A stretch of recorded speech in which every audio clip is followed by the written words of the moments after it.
everybody. Welcome back once again to the Retro Wrestling Review USWA podcast. I'm your host, Gene Jackson, coming to you as always from the Retro Wrestling Archive here in beautiful Gadsden, Alabama, along with producer Smokey doing his thing behind the scenes. Now join me in welcoming my co-host, the first man. He has been possessed by the spirit of America, and luckily he has took a break from cleaning up trash with his red, white, and blue 55-gallon drum to be with us here today. Of course, it's Josh Briley of P3 Radio. Josh, how are you doing this morning, sir? Man, you let me down, Gene. I was hoping that you would introduce me as Josh Briley. He's blind in one eye and can't see out the other. Dude, damn God, it. I hope you clipped that Jimmy Valiant promo. That was one for the ages. How you doing, Gene? You doing all good. right?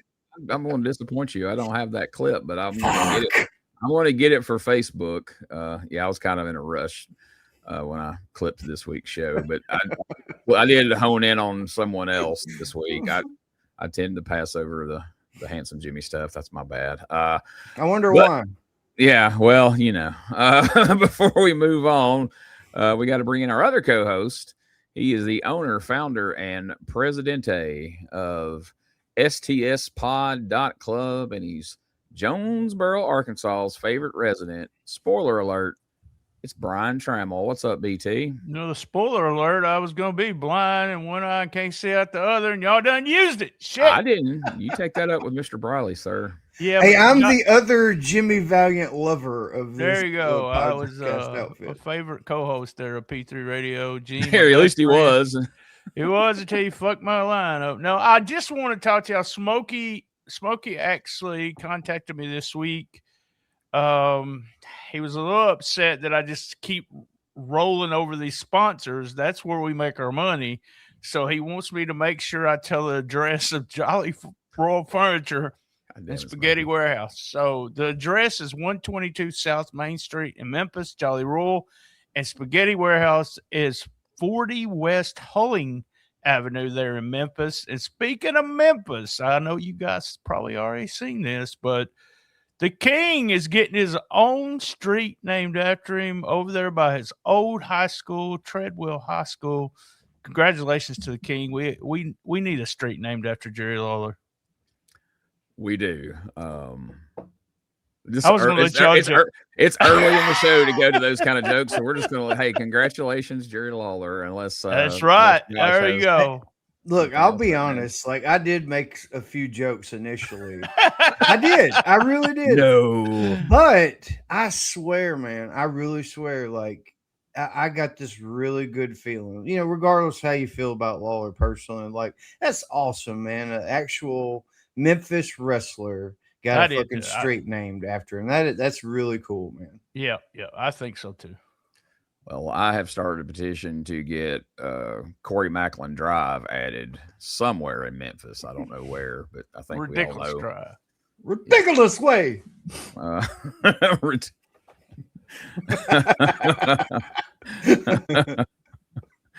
And then maybe Eric Emery can get a street in Dallas somewhere. But Man Avenue. Hey, man. Not Maine, but Maine. No. Texas is Maine. Yeah, do you think all the main streets in America that, somebody like Reggie only or in Memphis claims that? Only in just Memphis. Okay. Yeah, Maine. When they say Main Street, they talking about me.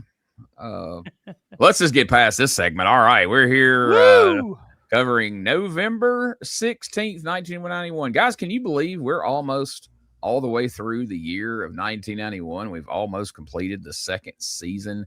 We're at episode 108.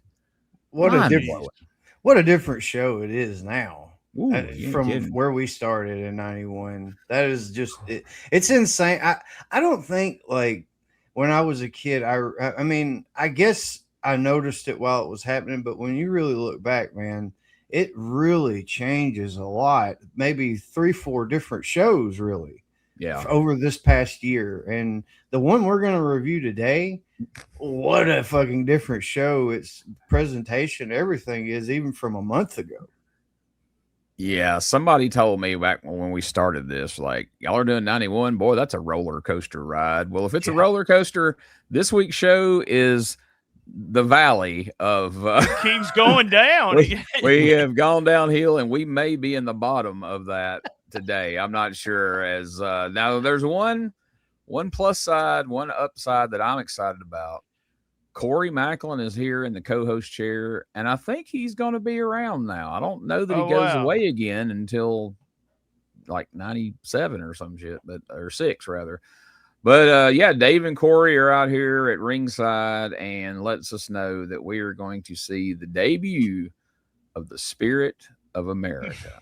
And then when you think that can't get any worse, you're going to get the debut of the Gravedigger. We're going to see Jeff Jarrett taking on Billy Joe Travis right here on TV. So that sounds promising. Eric Embry's going to be in action. And then a world tag team title match right here on the show. Doug Masters and Bart Sawyer are going to be defending against Robert Fuller and Bill Dundee. I guess Fuller and Jimmy Valiant actually did split their team since they lost. So they actually made good on it. Not mad at that, that's for sure. What's the daddy? I got to split up with Robert. Don't be saying you're going to keep me around here, baby. I figured when he said if we win those titles, you ain't never leaving Memphis again. I expected Valiant got there and laid down like Jeff Jarrett at Bash at the Beach. Ain't nobody put chains on me, baby. He goes and lays down, and then Robert Fuller, like Hogan, goes, "This is the kind of shit that's ruining this territory." And they bought Jimmy a house one time so he would stay in the territory, and he fucking left. He still left. Not before he painted the entire thing black inside and out, and then he left. Like, I'm sure you son of a bitch. All black porcelain for the sink, the toilet, everything. I think Lawler said they literally just had to go back to white just to sell the house. It was like kind of a downgrade. That's weird. I don't know if we can say that. I think in Memphis you could, but I mean, you would have had to find somebody like from the Church of Satan or something. Yeah, the all black everything. Show the house to Glenn Danzig or something. Like, is that Anton LaVey guy interested in moving to Memphis? No, he's not that evil. So then we announced there's going to be the Toyota Super Tag Team Tournament, where the winners are going to not only win $100,000, but they're going to get to go to Japan. We're going back to this well again already. They're going to get to go to Japan to be part of a tag team tournament, just like Jerry Lawler and Jimmy Valiant did back in 1985. So you think, well, I bet Jerry Lawler and Jimmy Valiant's going to team up again. It worked in 85. Well, no, that's not what happens. We won't spoil who's teaming with who just yet. I found it weird in the initial announcement of the tournament. They didn't announce the tag teams. They announced singles names. I don't know if maybe we hadn't finished it. We, as of airtime, we haven't finished pairing everybody up. It was just like, and we're going to see. They did pair up the tag team champions, Doug Masters and Bart Sawyer, but that's like Dr. Tom Pritchard, Handsome Jimmy Valiant, the Gravedigger, Billy Joe Travis, blah, blah, blah, Jeff Jarrett, Jerry Lawler. And, well, the other tag team, the Super Team, is still around. I was thinking surely they'll be one and done. They're like, nope. The Super Mains. The Super Mains are still here. They're not going away. Now, from there, we go to 2 pre-tape promos. We get one from the King, and then we get one from Jeff Jarrett. So when you go back and watch this on YouTube, if you somehow miss them at the beginning, don't worry. Don't freak out. You don't have to rewind, because they show the entire goddamn promos back to back again later in the show. The hell's that about? But I thought I had some kind of mental lapse or something watching it back. I did. Lawler's not there, is he? Jeff is there, but Lawler does the pre. I think they did all these pre-tapes so that it would look like Lawler would look like he was part of the crew, even though he wasn't there. Also, Toyota, that just sounded racist to me. A Japanese tournament to go to Japan, and just for the hell of it, the All Japan tournament started 3 days before this show aired. So there you go. Exactly. And Dave pointed out also, it's not only Airport Toyota that's sponsoring it. It is the corporation of Toyota. in Japan is sponsoring this. Yep. What a stamp. I mean, They are That very is a great stamp of approval right there. Yes, the powers that be at Toyota in Japan are very invested on who's going to represent the USWA in this big tournament. They're praying it's not the super team. I was fixing to do a CEO impression, but I think that was I almost did too. Yes, only I did bring too. the show down. Sorry. Oh, that's sad. We both was going to do the same impression. Yeah, spoiler. I mean, BT kind of pointed this out, but not with specifics. We're going to see 3 Jeff Jarrett promos before this show's over. 2 of them are the exact same one. And then Corey gets a live promo with him in the hallway right before he goes out and wrestles. And I'm like, I swear to God, if he does another promo in this show, I'm turning it off. But I'm going to skip. Well, let's go ahead and get this out of the way. Let's hear what Jeffrey has to say here at the beginning of the show. Well, I guess you've realized by now that my plans have been changed just a little bit. But you people out there, don't you think for a minute that I'm not going to reach my ultimate goal, and that's the World Heavyweight title. You know, Jerry Lawler came to me this week, and he said, we've got a great opportunity. We've got a chance to go to Japan and become the USWA representative, and not only that, but a chance to win $100,000. And I know one thing, that's a chance of a lifetime. So I'm going to put the plans on hold just for a little while, just for this week. And this week, what I'm going to do is be Jerry Lawler's partner. And yes, he is the king of wrestling.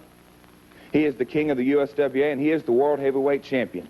And I know one thing, I couldn't ask for a better partner. So I think myself and Jerry have got a real good chance of going to Japan and bringing back that $100,000.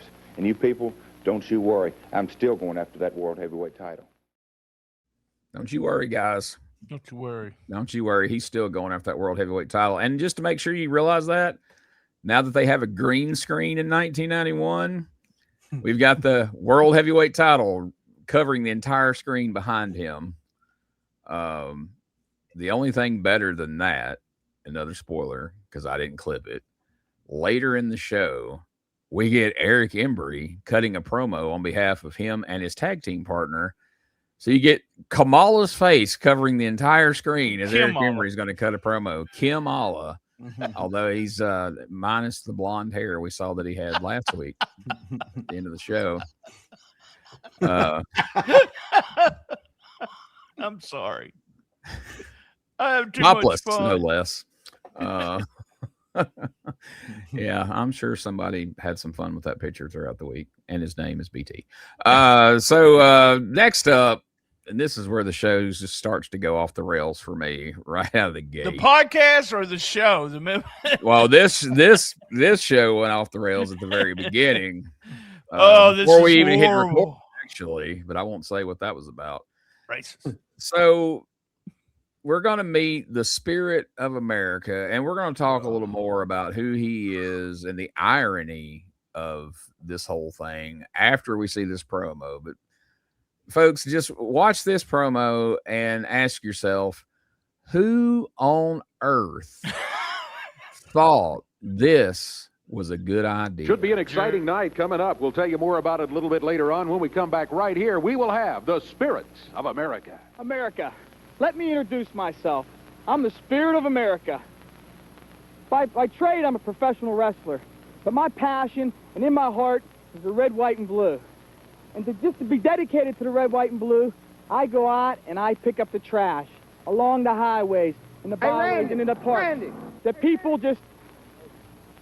What are you doing? We're shooting a video, Eric. Who's that? Spirit of America. That's Spirit of what?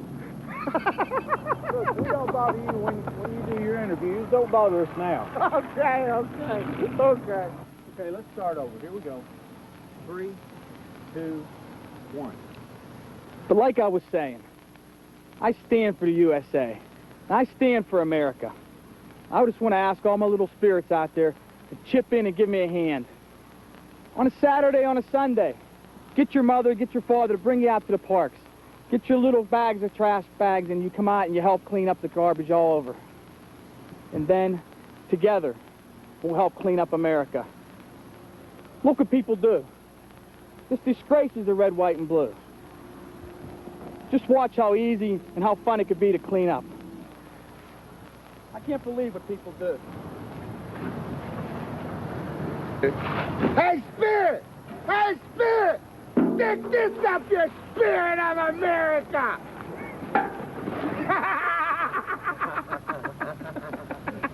Show 'em what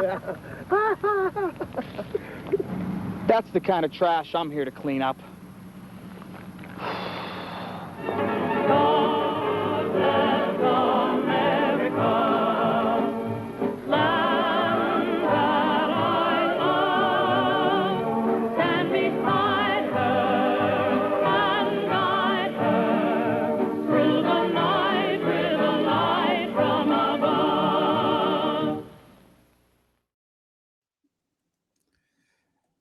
Oh God. It's like the Patriot meets Duke the Dumpster Drosy here. So okay, let's take yourself back to when you're kids. A new babyface shows up. He refers to himself as Spirit of America. He refers to you and his other fans as little spirits, and he encourages you to get your parents to round up a trash bag, take you to the park, and let you pick up trash. And then he proceeds to show you just how fun it can be. I have to say, thank God Eric Embry was here to represent the reaction of every person watching this horse shit. Spirit of America. Ah! Then the next question is, okay, this guy's out in some random park picking up trash with his red, white, and blue 55-gallon drum. It's probably a windy day because they've got a napkin tied around the microphone to cut down on the wind noise. And all of a sudden, Eric Embry and Tony Falk just happen to appear at this same park, random park they're at, to harass them in this promo. What the fuck? What are you guys thinking watching this shit? I've never wanted to commit domestic offenses more in this country than this sumbitch is inducing. He makes me want to go and litter, because it's like the opposite effect. He is such a cornball, a corny motherfucker. Like that would have repelled me as a kid. Like this is horrible.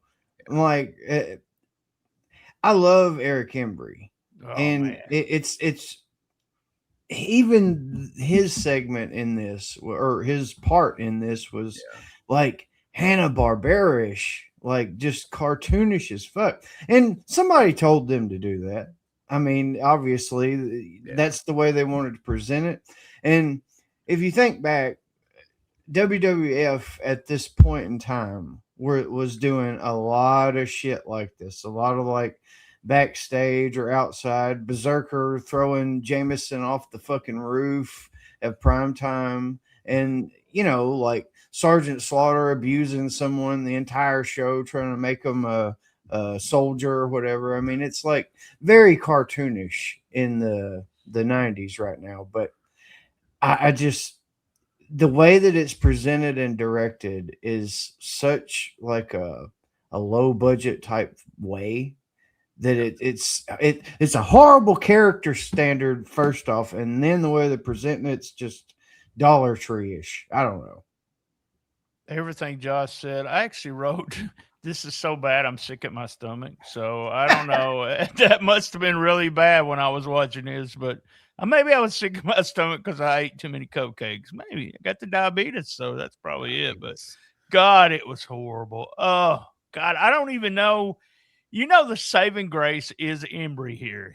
And I love the black beard and the blonde hair. For some reason, I love that. But also, when they start doing the match, which you're going to do here in a minute, but Corey says, does this guy have another name? He was trying to get, because they said Randy, didn't they? Embry said Randy? No, Eric initially said Randy. I thought about that, but he wasn't calling him by name. Randy West is the cameraman. Oh, he said, Randy, who are you? Spirit of America? Because I was like, he said his name. He goes, no, that was Randy West. That's who shot. Okay, all right, that makes sense. But Corey asked if he had another name than Spirit of America, and Dave says, I don't think his parents named him Spirit of America. So I was wanting Dave Brown to steal the line from Coming to America and go, his mama named him Spirit? I'm gonna call him Spirit. Okay, here's what's hilarious about that. When the humongous mask came off just a few weeks ago, Dave and Michael St. John immediately go, that's Randy He-Man Lewis. Yeah, They knew exactly who he was, even though no one else on planet Earth knew who the fuck Randy He-Man Lewis is. He shows up less than 9 weeks later, and Dave has no clue who this guy is. He just knows he's Spirit of freaking America, and that's what he's going to call him. Now, I may have amnesia a little bit, but does Spirit of America have the 2-foot rat tail? I can't remember. Well, that may be like that thing tied around his head that hangs down, so it's kind of hard to tell, but we'll look for it in this match clip. Dave may be suffering from the Clark Kent thing, where you just put the glasses on and you can't recognize him. He cut the rat tail off. Cut the rat tail. Who is this guy? Who the fuck is this guy? Well, I'll say this. Dave is way too enthusiastic about it. The reason I cut that clip and left Dave in pitching to it, he is way too enthusiastic every time he says Spirit of America, to the point that I almost think he was in the room when this got pitched. Like, I think maybe they're like, well, let's get some ideas. Well, what if there's this patriotic guy? And he picks up, they're griping that all the parks in town are getting trashed. What if he told all the kids to pick up trash, and then we'd have all the wrestling fans out there picking up trash, and we'd clean the city up. They're like, all right, we don't give a shit, whatever. And Corey's like, that's ridiculous. Them damn kids ain't finna clean up shit because some lame ass guy come out there saying pick up trash in a barrel. Here's the other big problem I have with this. Holy shit, we're gonna see this guy throughout the fucking show. Like, if this was one segment where you just had to kind of like, okay, let's get through this. No, you're going to see a whole lot more of Spirit of fucking America before this show is over with. Like, we were really trying to put this down everybody's throat, and I think they really somehow thought this was going to get over. How, I don't know, but I mean, clearly somebody did, because boy, strap in, folks. You ain't seen the last of Spirit of America. As a matter of fact, we're going to go straight into a match where Spirit of America is going to take on Eric's driver, Tony, because of Tony was standing there when Eric was mocking him out there. And the only thing that could have made it better is if he'd had the tear running down his eye like the Native American in the commercial. But then again, I guess they might have thought he's not an Indian. We can't have him do that. But I'm surprised we didn't have him hit the tanning bed a couple extra days and go that route too. He's like Chief Spirit of America, But let's take a look at this clip of Spirit of America taking on Tony Falk. The Spirit of America. Wait a minute. I hear something there. I believe that's his theme song. Here comes the Spirit right now. Yeah, we get a chance to look at him in the ring today. There he is. Spirit of America. Our first look at him here in the USWA. He brought that 55-gallon trash can along with him, I see, and waving the American flag. I tell you what, it's really good to see somebody come out here waving the American flag instead of that Texas flag the way Embry and his bunch have been doing. Here we go. Corey Maclin, tell us about it. Spirit of America, Tony Falk, opening bout today, just an opener. Whoa, what a great lineup we've got today. Great card on hand. Falk runs up to Spirit of America, caught by a clothesline. Another clothesline by Spirit of America. Picks Tony Falk up into the ropes. Falk comes off. Big power slam by Spirit. 1, 2. It's already over. He got him. 1, 2, 3. The Spirit of America wasting no time in defeating Eric's driver, Tony Falk. But I don't know what it is, but maybe we can find out. Picks Tony up for another power slam. Oh, look at this. He's got Tony. That's Eric Embry's driver, He Tony. said that's what you do with trash in the wrestling business. Yeah, here's that. Here's Eric Embry. Here's Eric Embry now. Hey, let's see what he thinks about this. He's my driver. Try to do it to me. I shot him. Oh, Embry headed for the ring. Look out. Oh, clothesline by Spirit. Double clothesline. Oh, Embry. I'm scheduled for a match today. I want to change. I want to wrestle you right here on TV. Eric Embry has just issued a challenge. Yeah, he sure has. For the Spirit of America. All right, so here's a question for you guys. If you're Tony Falk, what's more humiliating? Playing Boy Tony in 87 or getting jobbed out and stuffed in a garbage can by this clown in his debut? I mean, at least you'd have fun being Boy Tony. You know, you can say ridiculous, outlandish shit and, you know, create this intense reaction. People want to kill you. Yeah. You know, you fight to the ring, maybe get your tires cut. Because you got to use your purse to fight your way back from the ring. Right. Load your purse like Dark Journey, you know, to actually get to the ring. This, people want to kill you and they won't even show up for the match because it's that kind of, oh, God, I cannot stand this. The only reaction this got out of me was if somebody put me in a 55-gallon drum just like that right now, I think that would be my end. There would be no way I would be able to get out the position he was in. Yeah. You know, I can't believe he agreed to do that.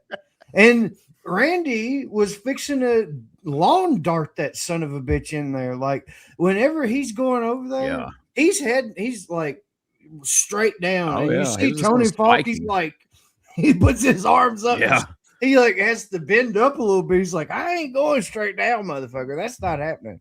Like he's got balls letting him put it. And Tony Falk's not a small guy. No, like a lot of that barrel, especially. a lot of that barrel space was filled, if you know what I mean. Yeah, he was making use of every inch of space in there. BT, I know you are not a fan of Boy Tony, so I'm interested to hear your answer to this. Well, you know, both of them's horrible, but Tony's that guy. He's going to do everything they ask him to do, so I don't think it even bothered him. And this, you talk about when I wouldn't survive this. Hell, I fell back here when I weighed 50 pounds more. I fell back here at the studio on my back. I did a back bump. Had to have the damn dog come back here and help me get up. So what the hell? I would have never came out of that barrel. So it was horrible. God. And this is, I don't know. I keep everybody that we talk to not everybody, but a lot of people in the business that we talk to about this time period and talk about, oh, I hated Tony, Eric Embry. Do you know how good 1991 was when it first started and Embry was booking? Mm-hmm. Yeah. The little things that he did and all the special stuff that he did to make us still watch the storylines. And now that Lawler's booking, I never realized that Lawler just really – I did know during Corey Maclin's Memphis Wrestling, Lawler just booked his stuff and everybody else just – Corey booked it when Lawler wasn't there, and Lawler just threw it upon. I mean, Richard talks about that, but Lawler's not a good booker, y'all.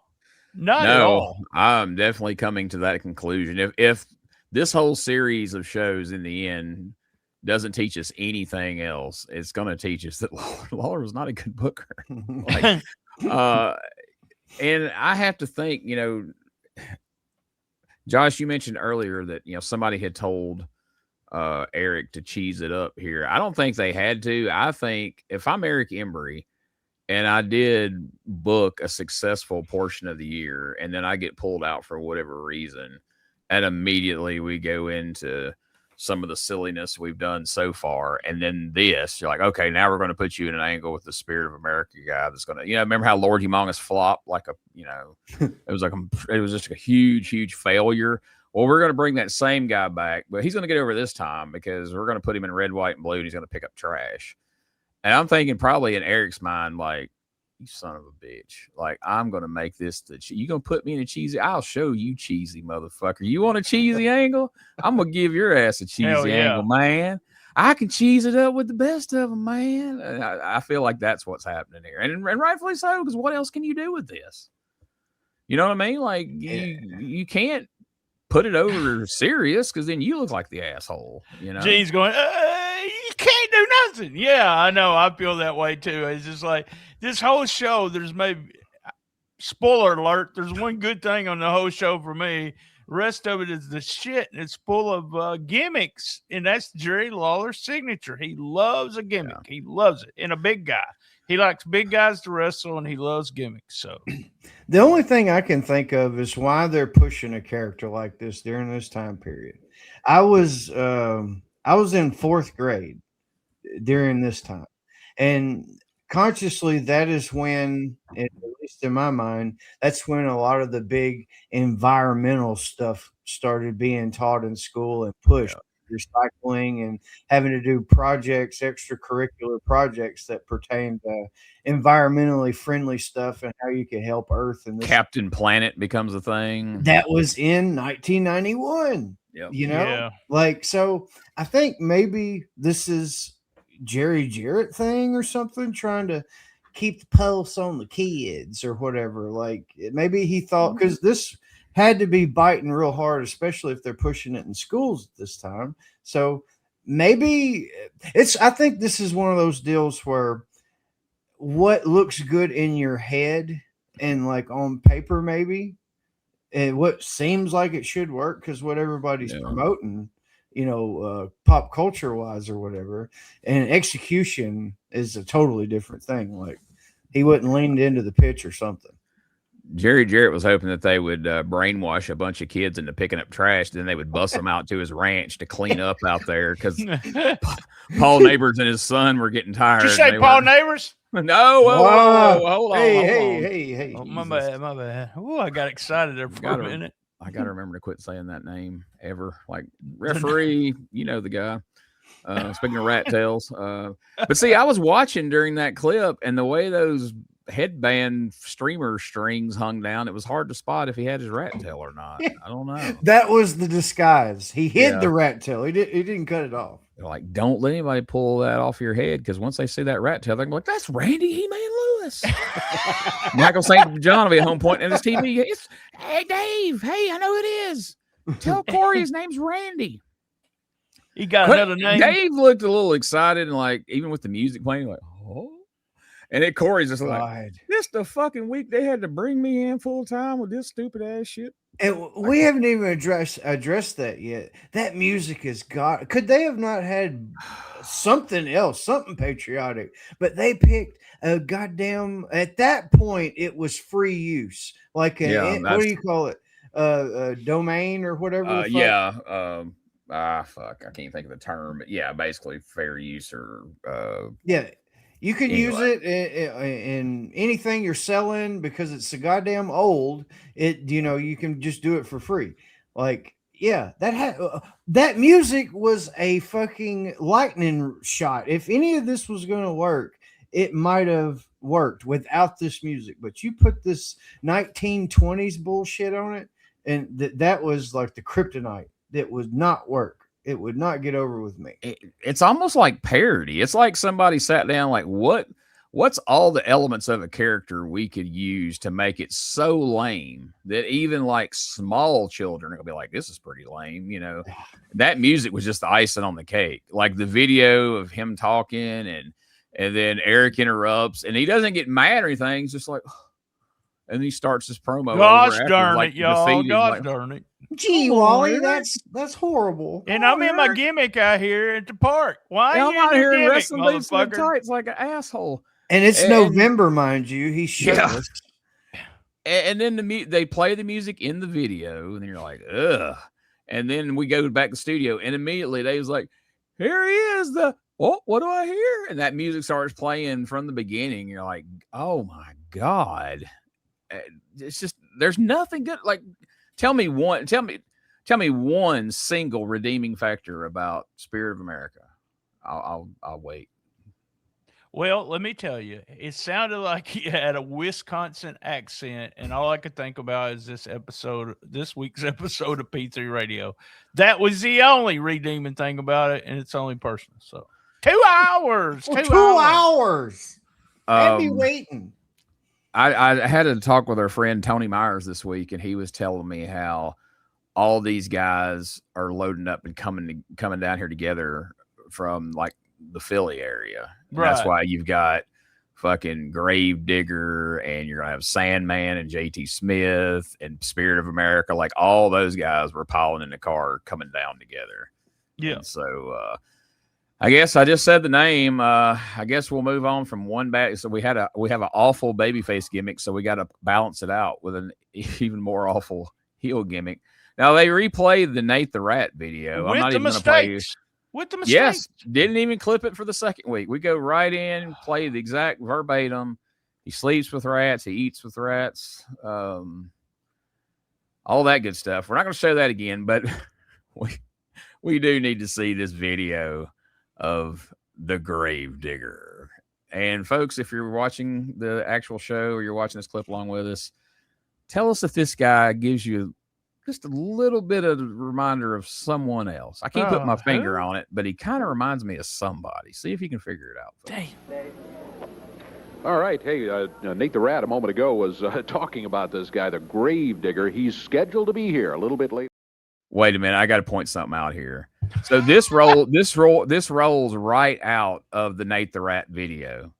When they cut back live to Dave, Dave is looking down at the desk like, and you can audibly, I don't know if it's going to pick it up on here, but like I turned my TV up, you can audibly hear somebody as Dave's looking down and go, Dave. Oh, Nate the Rat. Like, see if you can catch that in this.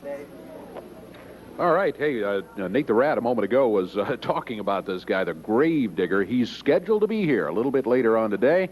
Here's kind of a sneak preview right now.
Every man has a date with his grave,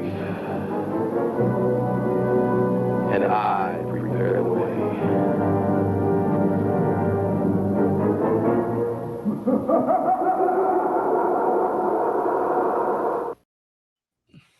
Speaking of awful music, good Lord. Well, there you have a quote from the Gravedigger. Clearly, that was his voice. Every man has a date with his grave, and I prepare the way.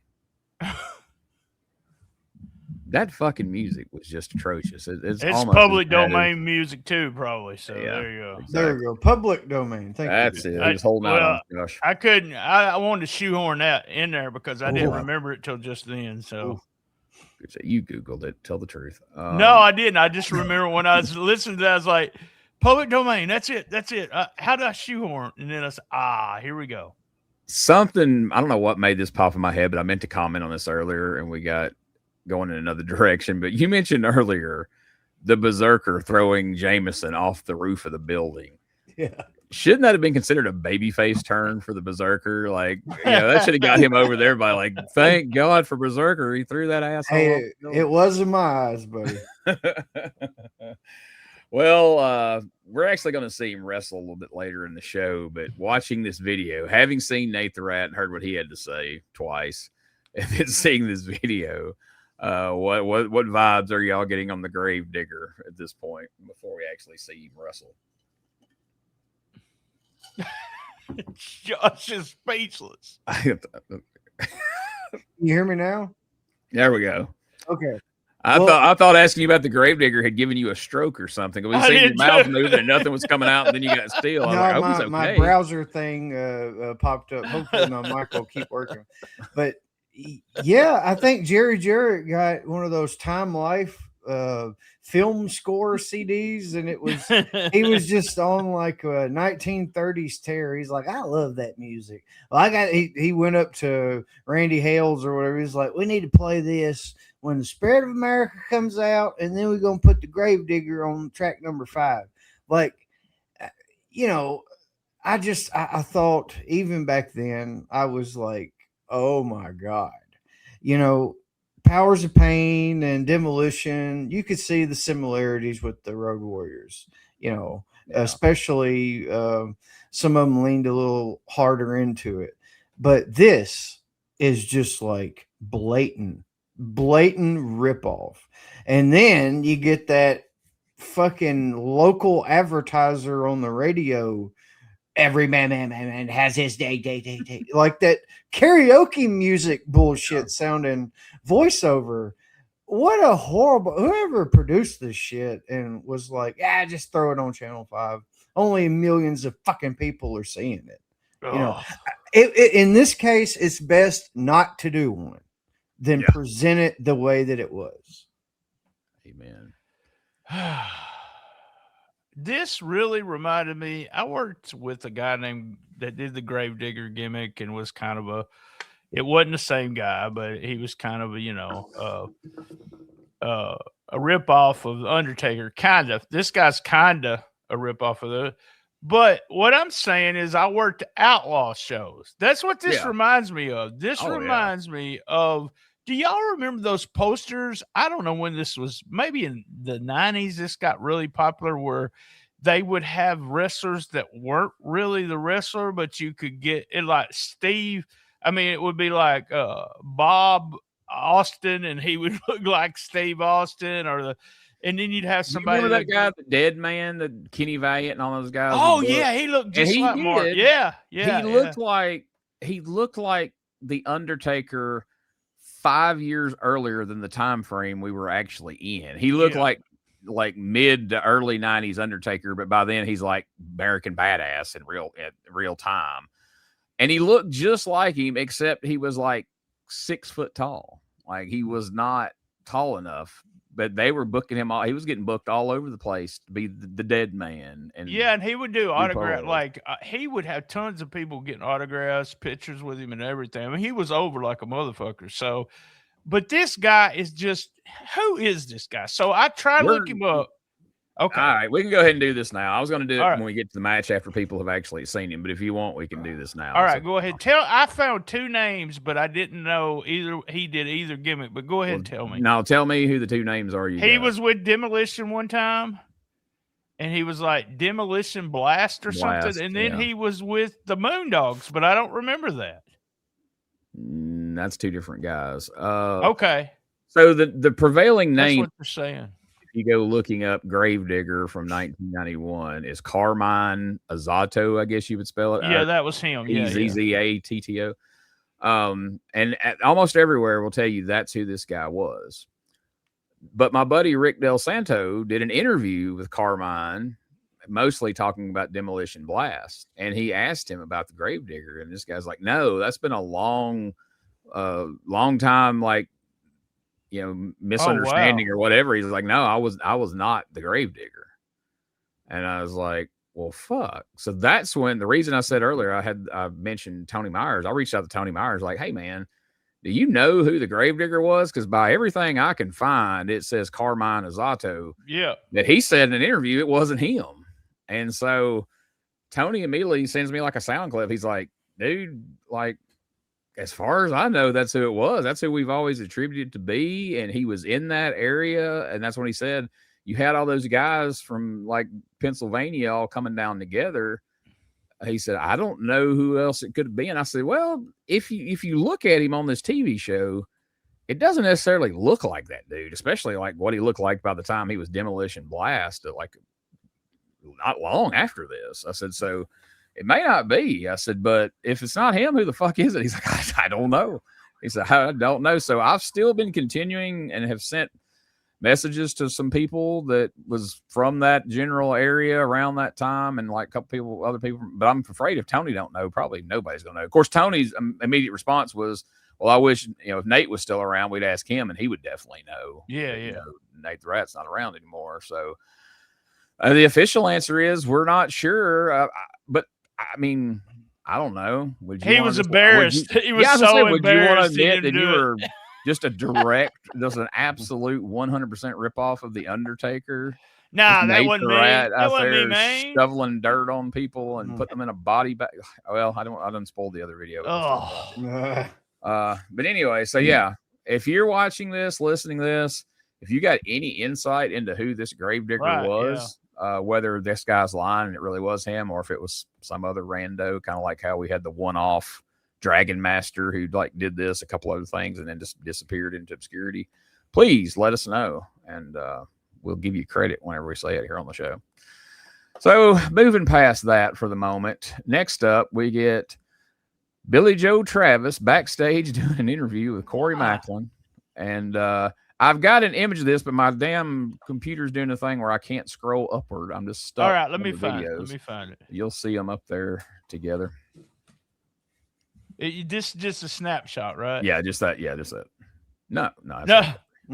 It's close. That's Robert Fuller. God damn it. There they are.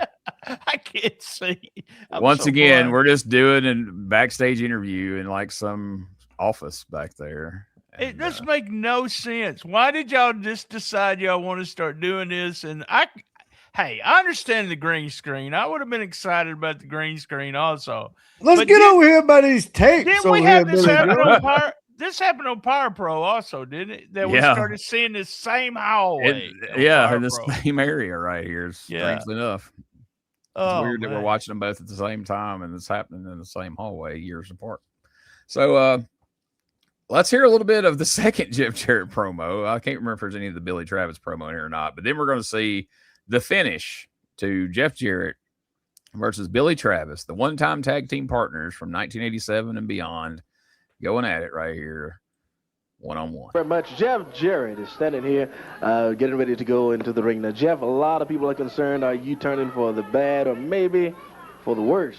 A lot of people are concerned about that. Well, Corey, really all I got to say about that is I'm the same Jeff Jarrett that I was yesterday, last week, or last year. But yes, my attitude maybe has changed a little bit in that I'm going to fight fire with fire, chain with chain. And, that's exactly how Jerry Lawler wrestles. He does what it takes to win. And I know one thing. I'm going to do everything I can to win and try to get a victory right now, Corey. All right. Well, there is Jeff Jarrett on his way to the ring with Billy Joe Travis Davey. Done a completely 360 in the midways in the air. Jeff with a big power slam on Billy Joe. Jeff comes off the rope with an elbow. Oh, he tried again. He missed that time. Mistake, yeah. Yeah, he missed. Billy Joe rakes the eyes of Jeff Jarrett. Oh, into the referee. Paul Neighbors out of the ring. Paul Neighbors knocked down on the floor. Yeah, knocked him out of the ring. What is this, Eric Gibbs? Hey, put the guitar down, Embry. Embry's got that guitar going toward the ring. He's calling Jeff Jarrett. Billy Travis has got Jeff. Oh, man, I tell you, that's ridiculous. Eric Embry comes right in here. And then goes sneaking out of here like that. Like nothing ever happened. Paul Neighbors down on the floor. He's about to get up now. Now, Billy Joe Travis, man, I tell you. Billy Joe is trying to help Paul Neighbors back to his feet. Jeff is just lying in the ring. Yeah, now he wants to help him. That's bad. Eric Embry comes out here, butts the guitar right over the top of the head of Jeff Jarrett, and just runs out of here like nothing ever happened. Paul Neighbors still staggering around. Jeff getting up now. Hey, look at Jeff. Jeff Jarrett wrapping a chain around his fist. Billy Travis trying to get Paul Neighbors up, and whoa! He catches the right hand and a couple. 1, 2, got him! He got him! 1, 2, 3. Jeff Jarrett comes out the winner. Billy Joe is stunned in the middle of the ring.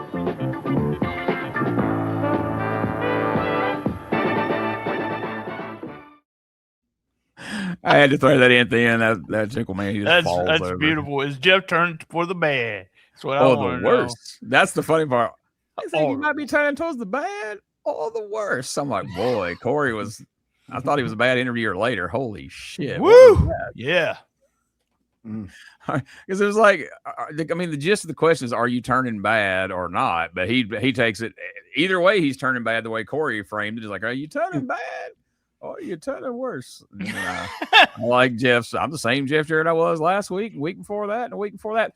But this was perfect. This is the scenario we talked about last week where it was justified for Jeff to use the chain. Exactly. It was just so arbitrary last week to use it on the fucking Scorpion. Or whatever that guy's called. I think it's a Scorpion. Yeah. To use it in that match, it just felt like, even if you're a pretty dense mark that don't really understand all this, like, oh, the narrative this week is Jeff may be turning heel, so we had to have him use a chain even when he didn't need to, just for the sake of using it, which, maybe that's turning for the worse. I don't know. I don't really know what Corey was trying to say there. Yeah. That's exactly right, man. I didn't even think of it that way until you said it. But yeah, when the Scorpion got just a little bit of advantage, I mean, just at that brief moment, he got a couple punches in, Jeff resorted to the chain. That's why Corey said that. But here, yes, Eric Embry's sorry ass came out there and interrupted. That's ridiculous. I think that's the first. That guitar. I think that's the first ridiculous that we've got. It was the most emphatic one. He said it when Robert Fuller got the plastic bag over his head. Oh, shit, that's right. It was like real mild. He's like, oh, that's ridiculous. He didn't put the oomph on it because that time he put some stank on that one. It wasn't what we'd get later, but he's getting it there. Yeah, it popped me for sure.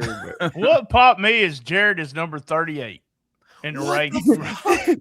Number 38. He's on a women's streak of 5-0, but because he was tag team, and they use sucker punch again. When Dave said that, I was like, somebody put a gun to Dave's head and said, "You name me the other 37 fucking people who could be ahead of Jeff Jarrett right now. Please go ahead." Oh, it was God. Chris Frazier. Like, from what we've seen on TV, he would have to be ahead of Jeff Have to be.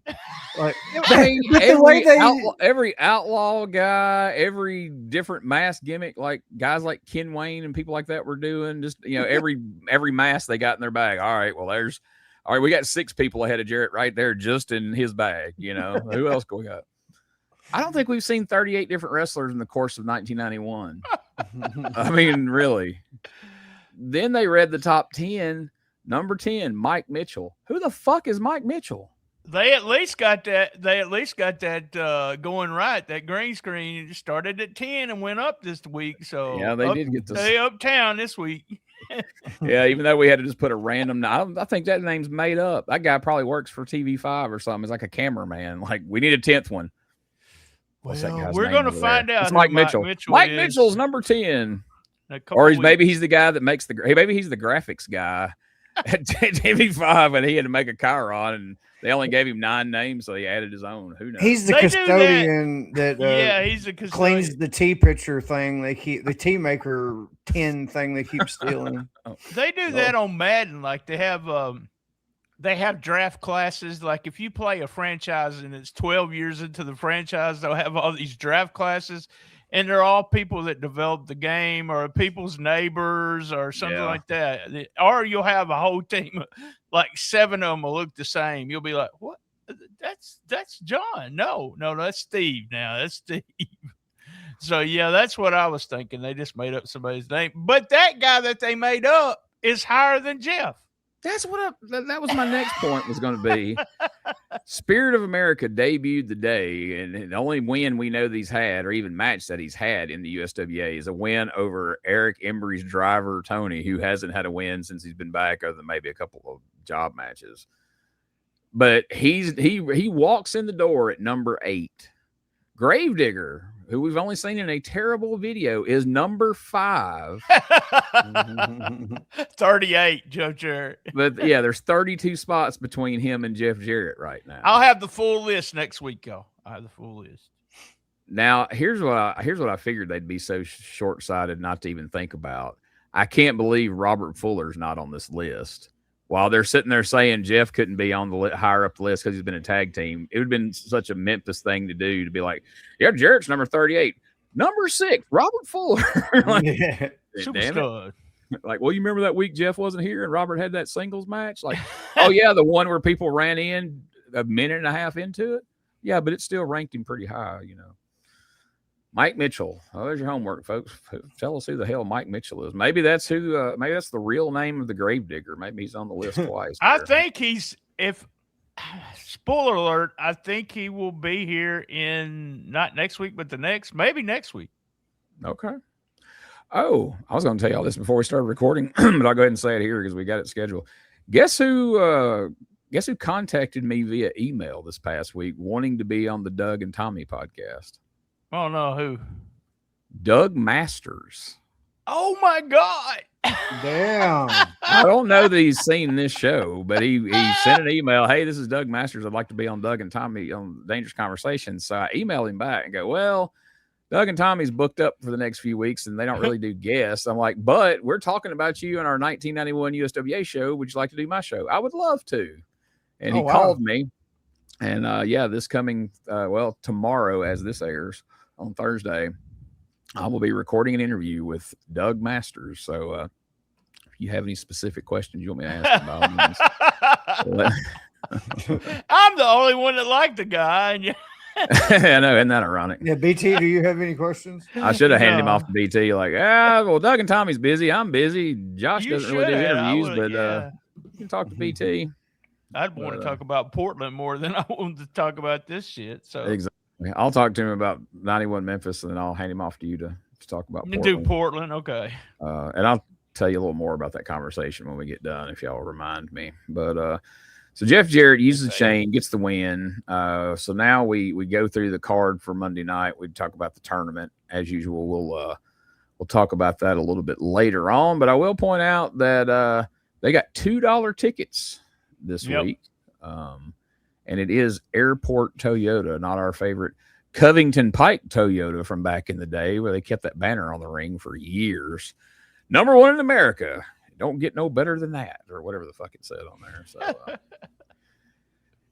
so I will go down real quickly. We won't go through the whole card, but here's just an example of some of the tag teams here. Of course, you got the super mains, as BT calls them, the super team. Bill Dundee and Spirit of America is a team. The Gravedigger and Billy Joe Travis is a team. Dirty Dutch and Robert Fuller. Dr. Tom Pritchard and Handsome Jimmy. Eric Embry and Kamala. That may be the most fun tag team of all time. Eric Embry and Kamala. But anyway. And of course, you got Lawler and Jarrett, Masters and Bart Sawyers. We got to put that S on the end now. All right, well, I put it off as long as I could. Let's see the in-ring debut of the Gravedigger. All right, hey. I clicked the wrong one. We saw Dave had to get woke up again. Here we go. Let's go over there, yeah.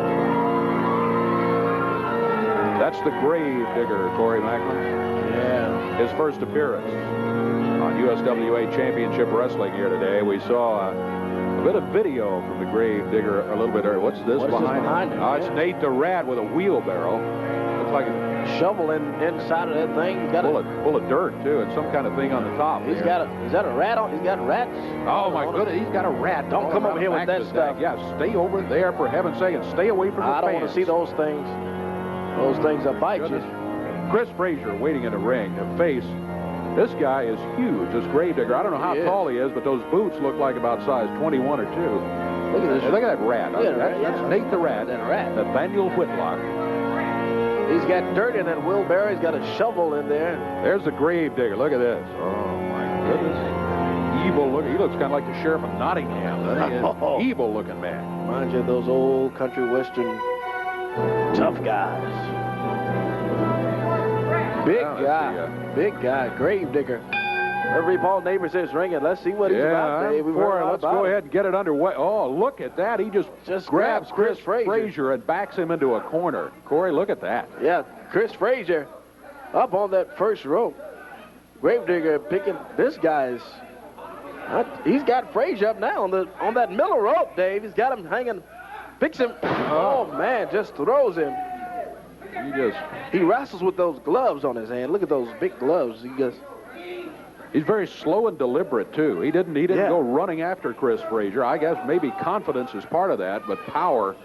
Look at this as he picks him up and slams him again. Big body slam on Frazier. He's got those big gloves on his hand, and boy, he'll just manhandling Chris Frazier. Comes off that rope. Big elbow on Frazier. Boy, Chris Frazier's already had his day's work already. Gravedigger picking him up. Oh, look at this. Picks it. Snaps him up. Drops him down. Drops him down. This guy's strong. Big guy. First look at him in the USWA. The Gravedigger goes for the cover. 1, 2. Ooh, that's it. My goodness. 1, 2. Look at the power. He just held his shoulders down while the referee counted. And Chris Frazier has been soundly defeated here. What has Nate the Rat got there? Is that a body? Is that a body bag? Body bag, for heaven's sakes. What's he doing with a body bag out here? Now, this type of stuff does not belong in wrestling. See, this is what we're talking about, Dave.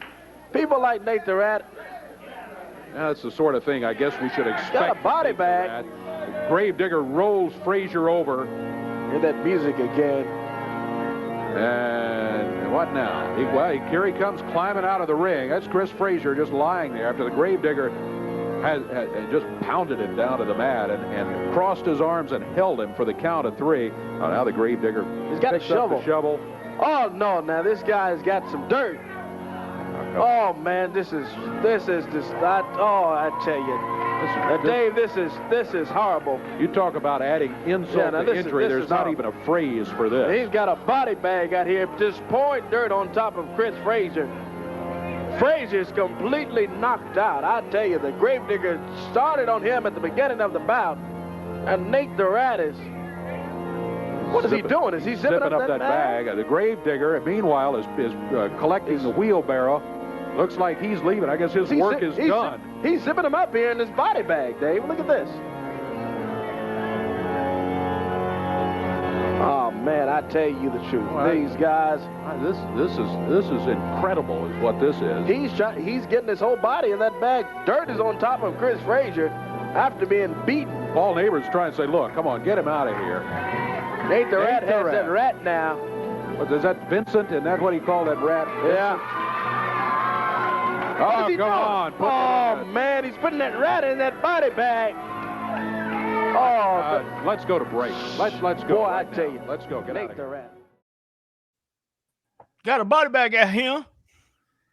Nate the Rat looks like the answer to the question, whatever happened to Horseshack from Welcome Back, Kotter? And he acts like he's scared of the rat. That's what got me. I said, I got a fucking rat on. Oh. So that had to be a rib that he put the rat in there with Chris Frazier. Yeah. That rat was resisting. It did not want to go in there. It was like, it got squirrely with him and he shoved it in there. I think that's a body bag? Spent with the rat. Did you hear the way Corey initially asked, was that a body bag? Is that a body bag? Body bag right here.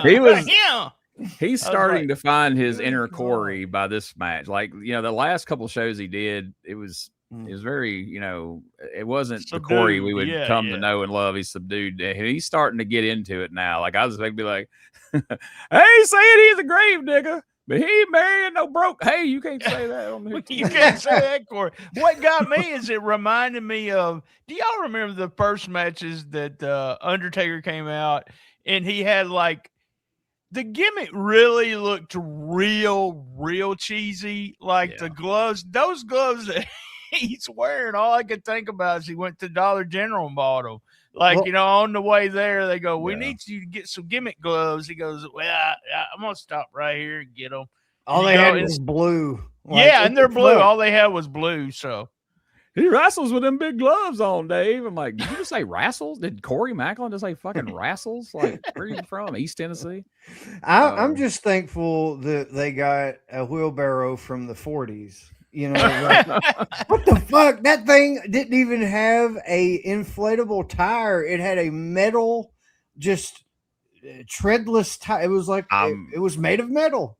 I'm not going to say their name, but you know whose truck that was in the bed of. That just happened. He just had it there already. It was already in his truck, and they're like, "Man, I wish we'd got a wheelbarrow. We can take some. I got a wheelbarrow full of dirt out there right now. I'll go get it."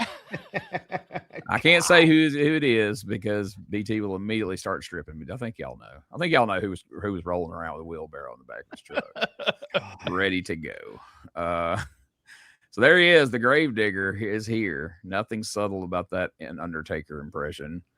That music is just awful. It's just like the Spirit of America things. Like the gimmick's horrible. You know, don't get me wrong.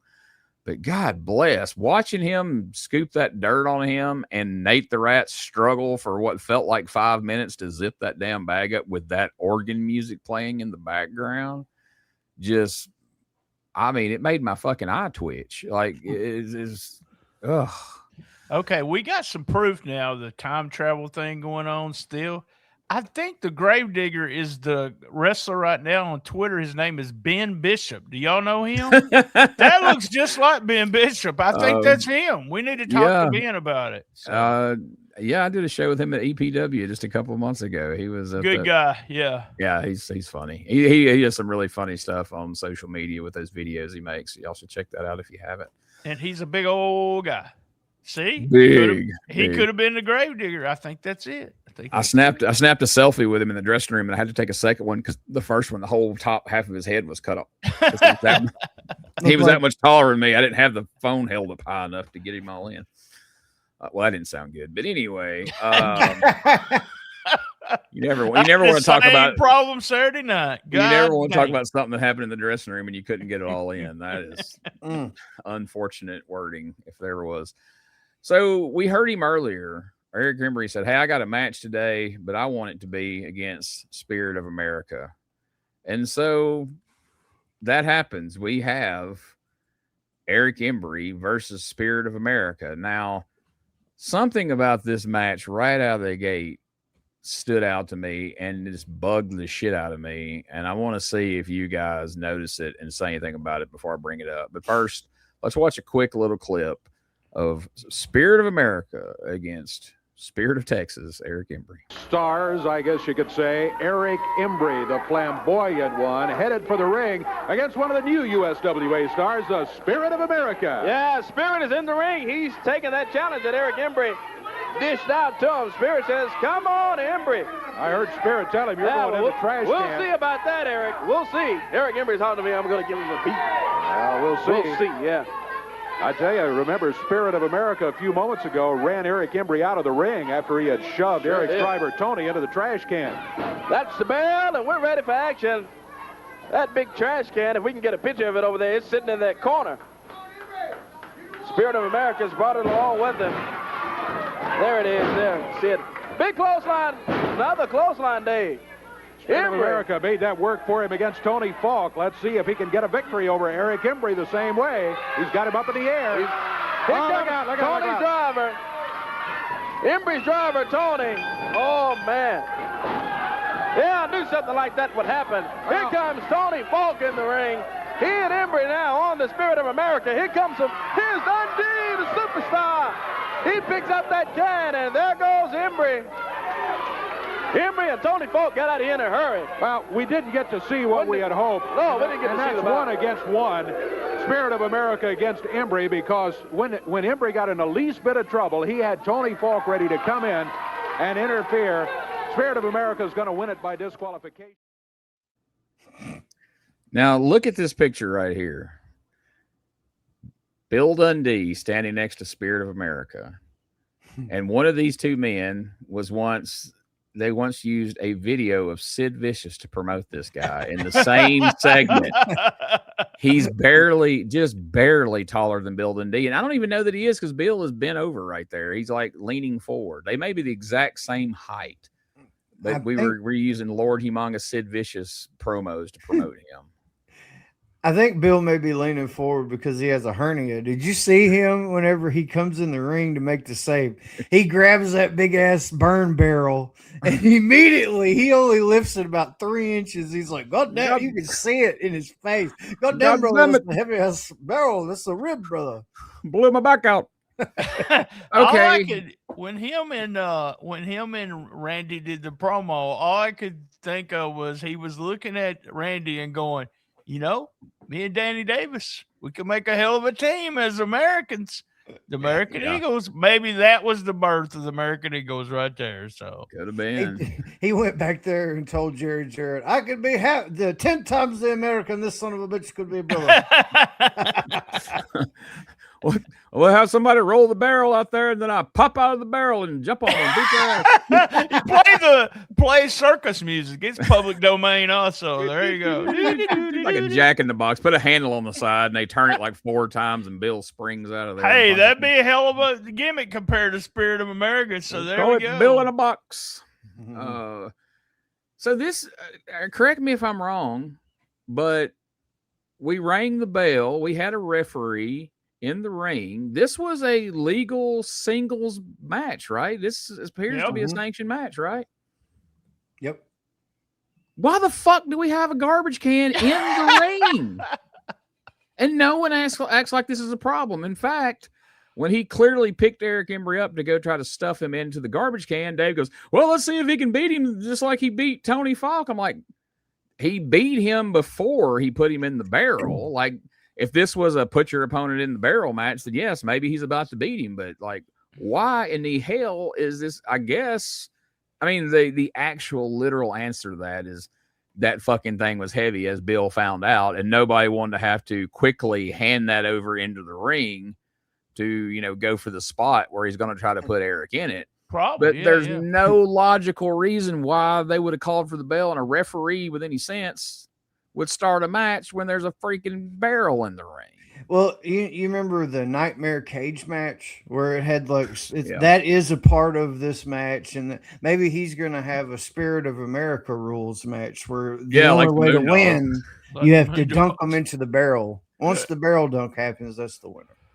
Yeah, you remember how we just allowed like every match the Moondogs were in, even if it was against jobbers, are just Moondog rules. So they just get to beat the shit out of them with chairs. So yeah, maybe that'll be the gimmick, is every Spirit of America match he can have his dumpster barrel in the ring with him. But honestly, I think it's just the ring girl refused to pick up the barrels. Like, I'll take jackets, but I can't handle that barrel. I can't pick up that motherfucker. Yeah. They were like, Freezer, go out there and hand him that barrel. Man, I'm getting a push. Like, I ain't no ring girl. They're like, no, you're not. You were sort of kind of, you weren't really getting a push, Freezer. You just weren't getting jobbed out. That's what that was. You were, don't fool yourself. You're getting a nudge, baby, not a push, a nudge. So Spirit of America debuts with a video and gets 2 matches and a promo with Bill Dundee in one show. And that is all the Spirit of America I can stomach for eternity, probably, but at least for this week. Then we go, speaking of rehashing things, we go see that Kamala video package for the umpteenth time in life. I mean, we've only seen it 3 times so far in 91, but since he debuted in 82, I would love to hear a total of how many times that video has ran. And then they would send it off and they would run it in other territories when he was coming to Mid-South or World Got Class. His money's worth for that, boy. Damn right. I hope Michael St. John gets the residual every time they replay that damn thing. And so then they run down the tournament again. So, of course, if we're going to do that, that's when I think here pretty soon we rerun the Jarrett and Lawler promos again in full. And then we get our World Tag Team title match for the main event. I didn't clip any of that. I hope y'all aren't disappointed that you're not going to see any of that. I didn't clip the Jimmy Valiant promo. There's a screenshot from it, and I will clip it and put it up on the Facebook page. He had hung sunglasses and had one of the lenses just completely out. I think he must have sat on his sunglasses in the car, and he's like, "I'm gonna get my money's worth out of this one more time, baby." Because what he said about I'm blind in one eye, I can't see in the other. That was the only reason he said it, because of the broken sunglasses. Yeah. And then he just started singing lyrics to some song I'd never heard. That is some good improv. And it's funny, as you point that out, if you look at his hand on screen there, he's holding those glasses with his finger through the hole where the lens should be. So there you go. Handsome Jimmy's coming to town. The team. Speaking of getting your money's worth, he got his money's worth out of them glasses. So I had a comparison that just came to me not long ago. We were talking about Jimmy Valiant, the inspection of Jimmy Valiant that happened a month or whatever ago. Yeah. And like you and Rob just couldn't figure out why. Like obviously he's got the fire or whatever, but like I think it's kind of like Christmas. The David Lee Roth syndrome, right? He is a lot of people's favorite singer of all time, favorite frontman. Yeah. Can he hold a note? Absolutely not. I mean, would you take, like songwriting, or would you take like singing lessons from David Lee Roth? Absolutely not. He won't teach you anything. But for some reason, he was the perfect frontman for that band. And it's like, well, what was it? He had that fire. He had this craziness. Yep. His presence was like larger than life. That's Jimmy Valiant. He is the David Lee Roth of wrestling. Oh Lord. I'm going to double down and get even more heat than I got for the Jimmy Valiant hot take. In my opinion, Van Hagar, better version of Van Halen. I agree with you 100%. So there you go. Songwriting and stuff, maybe like the substance, but I like both. I really do. Like I do too. But in my head, it's two different bands. It's not the same band. I think the first Van Halen album, it might be the best ever. And then the first Van Hagar album is like the second best, if not those two albums, and then the rest of it's like, but yeah, we just reviewed OU812, which is the second album with Hagar. We did that on Hit Me With Your First Shot, and it's fun to see us talk about how there's a song on that album. Oh, look, we're going through album stuff. There's a song on that album, and they had to be making fun of David Lee Roth. It sounds just like a David Lee Roth song. I mean, all that stuff that he always did, But yeah, go back and listen to that. You'll be able to pick it out real quick. But yeah, go to my main feed and you can listen to that Blade Boudreaux interview too. It's still getting hits. It's still getting hits. Well, while we're off in the ditch for just a moment and off topic, I want to pose this question to you two, and if you need to think about it for a little bit. So the latest debate amongst the podcast folks here at the network, there's been a debate amongst me, Brandon, Rob, and Scotty Wentz. Was Jimmy Garvin a real freebird? Me and Brandon are very, very emphatic that he was a freebird. Rob and Scotty are very emphatic that no, he was not a quote unquote real freebird. Where do you guys stand on that? So technically speaking, yes, because Michael Hayes would be an anointer, right? Mm-hmm. He would be perfect. And he did say that Jimmy was like number 4, even back then, back in World Class, whenever they were the real freebirds, as you call it. But like, just like the 4 Horsemen over time, people like Buddy Roberts kind of wasn't wrestling as much. He was doing the manager thing. Bam Bam was in Japan, and Michael's just kind of doing whatever, man. So he needed a partner. And hey, Jimmy hangs out with us anyways. You're a free bird, man. And it was 89. So like, this is probably years and years after the first incarnation. But yes, he was technically a real free bird, but was he an original in my mind? No, but he was. That's not the question though. Is he a real free bird? That's I think so. I agree with you. I agree with y'all. Yeah, he would be. Yes. Yeah. Suck it, It'd be Rob. like the You're Midnight right. Express. Look who started out as the Midnight Express. It'd be like you saying Bobby Eaton and Dennis Condrey.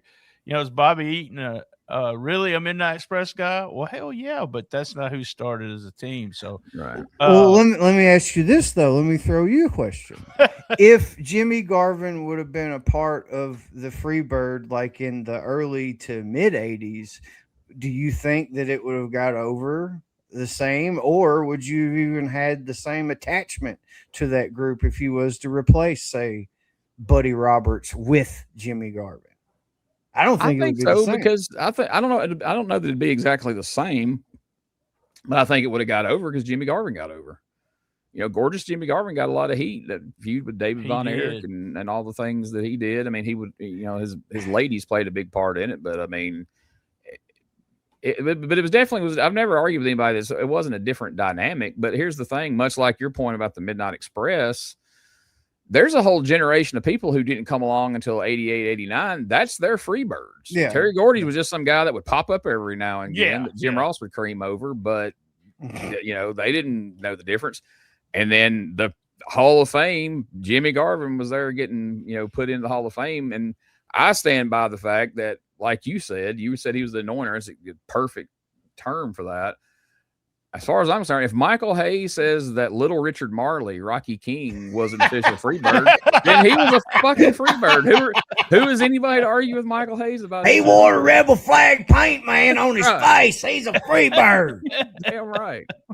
All right. So I have those officially marked down here. I have video evidence. So when Rob wants to argue, I will play this. Yeah, there you go. All right. So here we got our champions. They're standing in front of a green screen with Japanese writing to prove that they are. Out wrestle us if you can. God. Oh my God. He straight up just ripped off Lynn Denton's grappler. Well, he's been in Portland forever. So exactly. He just came from Portland and they're like, hey, has the grappler been here? Like, I ain't been here since 85. And he was tagging with Tony Anthony. Like, I think I'm going to steal his line.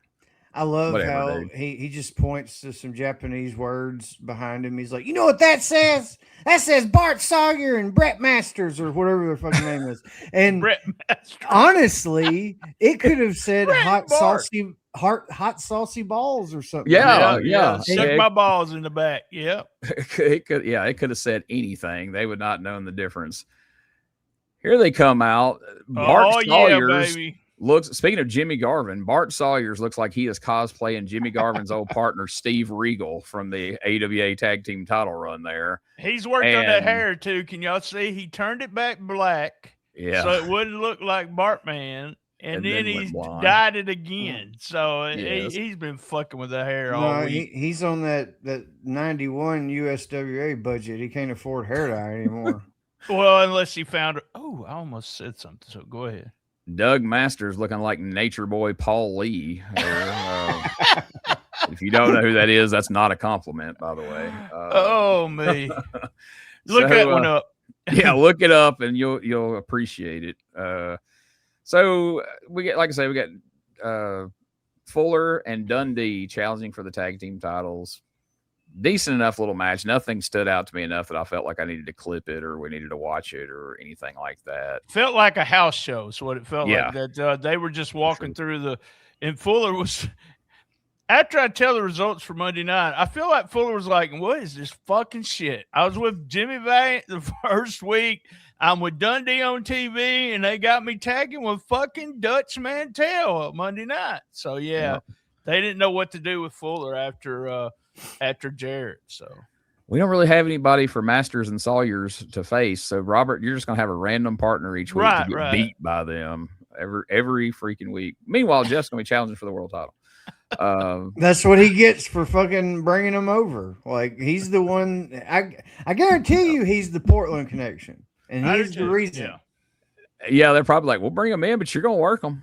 Yeah. You're going to work them you're going to work them on TV. You're going to work them in Memphis. You're going to work them around the loop. Like, Jesus Christ. So then closing segment, we got just another hard sell for the tournament here. $2 general admission tickets. Somebody's going to win $100,000 and get to go and be a late entry into the tournament that's already happening in Japan. You know, we got footage of Valiant and Lawler that they aired on Memphis TV, and especially they played a lot of it on the Jerry Lawler show back in '85. Yep. I'll be interested to see how they explain not ever having any footage of this team that wins. But then again, most things they just never bring up again. Like we probably won't hear about this again after this week. So it was just this week's booking. That's it. Yeah. Another sign of it's Lawler's booking. When Embry would do it, he would do shit for week 1, and then we'd find out something else in week 12 about the same thing he talked about in week 1. So, yeah, typical Jerry Lawler booking. He didn't give a shit about anything but the television. It's a commercial for Monday night. We don't care what happened on television the week before. We're just continuing to play the same fucking videos with the same eras in it. God bless America. I thought that was Nate the Rat. They were doing Paul Bearer and Terry Funk at first. So. Give me way too much credit there. That's pretty good. Yeah, it's like Jerry Lawler books with a fucking Etch-a-Sketch. Like he makes the card and then he shakes that so much up next week and it's all gone. You'll never remember it was ever there. And most of you it, can do that with the Etch-a-Sketch? Give it a try. It's pretty fun. Oh, shit. But the good thing about that is, though, the shitty books, you don't want to remember it next week. You're glad it's You're glad you forgot it. Kind of works out. Well, let's take our podcast commercial break. Then we're going to come back and hear what the brackets are for the tag team tournament on Monday night.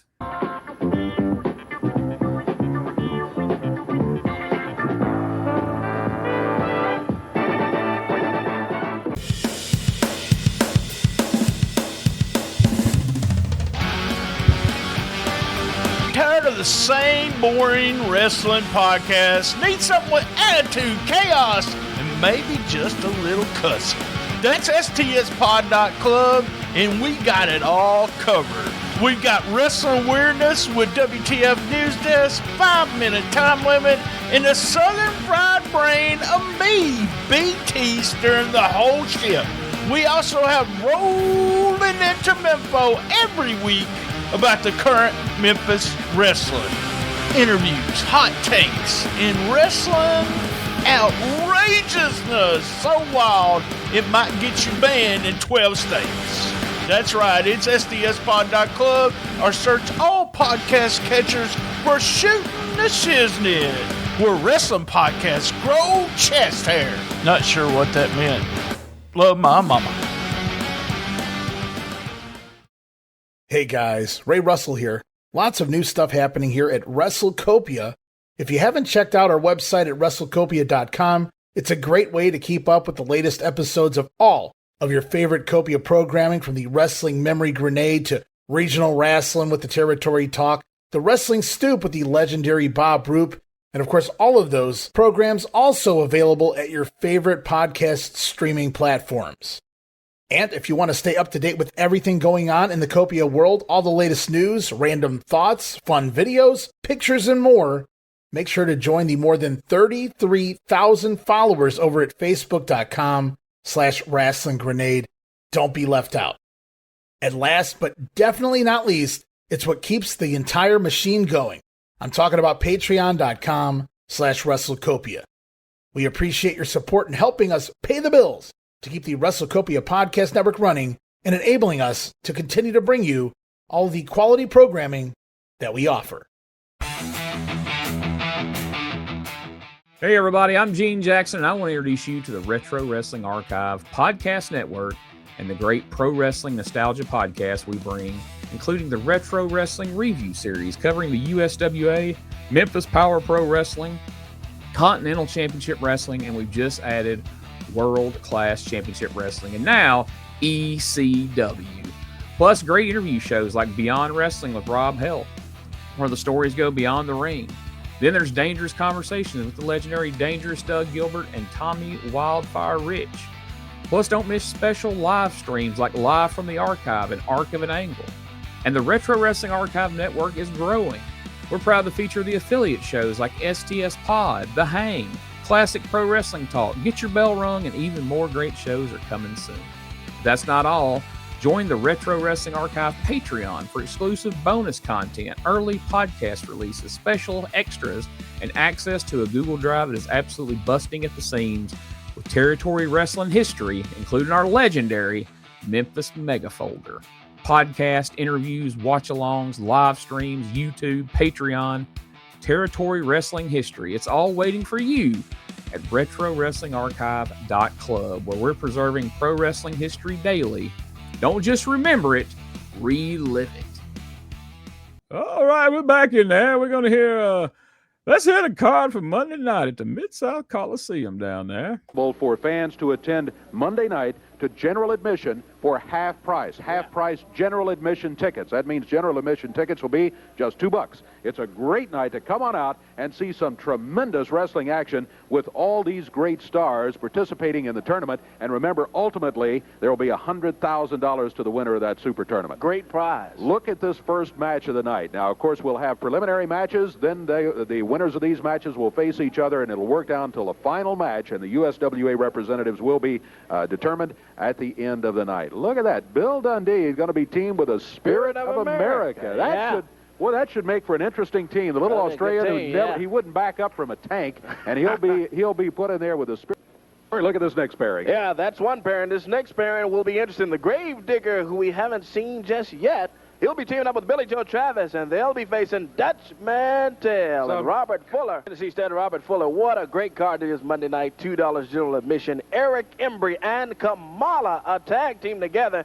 Look at their opponents, Dr. Tom Pritchard and the Boogie Woogie Man, Handsome Jimmy Valiant. That should be some kind of match, but look at this one. The World Tag Team Champions, Bart Sawyer and Doug Masters, are going to be going against the King, Jerry Lawler, and his partner, Jeff Jarrett. All right, there you go. So we'll get to that in a moment, but first, this may be a tough one. What was your least favorite part of this week's show? Man, you know, when I was drinking, and I would Alex Smith. I would get like a beer at a bar, and when that bitch would hand me the beer, and most of it would be like foam. You know what I mean? More than a half a cup of foam. Not very much actual substance, baby. I feel like that's what this show was. I got handed a cup of foam, and it appeared all foam. There was nothing but foam. It appeared like it was a show. Everything had characteristics of a show. It was actual cup of beer, but it was mostly foam. And if I were to hone in on like one situation, I wouldn't be doing my hate justice, because my hate is plentiful for this one. I love 91, man. I will defend that it is my favorite year of USWA wrestling, but this is not a part of it. This show was a joke. This show was like a transition that they were trying to do in their product, I guess, like presentation wise. They're trying to do a lot of different stuff, and it's fucking failing. And you're blaming Lawler. Oh, good. I'll blame Lawler too. It's Jerry Lawler's fault that this show sucked. Almost the entire. There's a little bit of juice at the bottom of that cup, but that son of a bitch is foam full. BT, quickly before you go, I just got to say that in 108 episodes, your beer analogy right there, that's the best fucking review that's ever happened on the show, and the most appropriate. Holy shit, that was dead on. I can't wait for people to hear this. I'm sorry. Go ahead. I loved it. I loved it. And I agree with you 100%. I would have called her a bitch too if she gave me a beer like that. That's how I found out there's no refunds in a bar. There you go. You called her bitch. Gravedigger's the worst part for me. So I know it's hard to say what was good, but there's, everything was bad except that probably. But the Gravedigger was horrible, just to the extent that playing that video again with the mistakes in it, the whole Gravedigger, and just the ripoff, the total ripoff. And and Jerry Lawler's booking that, it's horrible. Yeah, I'm going to co-sign that one with you, BT, simply because the Spirit of America, there was more of him on the show, so he bothered me. You know, he was annoying for a longer period of time, but you can take a step back and go, okay, Lawler, Jerry Jarrett, whomever thought this was a good idea. And at least they were trying something that was different. I mean, there hadn't been a patriotic trash man yet in Memphis, of all things, but at least it was something that hadn't been done. Gravedigger's just like, okay, somebody just decided to straight up rip off the WWF character, The Undertaker. Very outlaw. Like, just felt just like yes. something down there at Osceola. So I'm sorry, Osceola. Not now. I'm talking about they're one of my sponsors, but not now. But back in the day at Osceola, there we go. Back when it sucked, but yeah. not now it's. Or but how about Blythe with that little building that got held good. 20 people? So there you go. Yeah, well, I get it. I mean, you know, Boonville back in the day wasn't great, but they do some good stuff now. But you know, I could see the Gravedigger walking out in Boonville. That building, 99. Yeah, that building that Power Pro runs the National Guard Armory a couple of times when we were watching it. I wrestled on a show with him there, and there was also there was a gay character, but I think he was like a tough guy gay character like Adrian Street. Like BT Express. Yeah, like the BT Express. I mean, like Adrian Street. But it was just it was odd. It was like, I don't know. I don't want to talk about it. It brings back bad memories. Okay, my auto camera thing's going nuts here. It decides sometimes just randomly readjust itself. Okay, well, here's the tough one. Looking forward to this. What was your favorite part of this week's show? Well, cartoon Eric Embry and Tony Falk. It really reminded me of like Dastardly and Muttley or something like that. Like it was fun. And again, it's like another notch in Eric Embry's belt of abilities. He can be whatever you want him to be. He can be serious. He can get over as just a vicious heel. He can be a cartoon character. He can be a heartthrob. He did that in fucking Dallas. He had to fight women to get down. He did sometimes. Yep. Like he can do it all, and man, that manly scent he was giving off. So I hope that. Well, I know it's not going to happen, but I wish that Lawler just hand that fucking black book over to him again.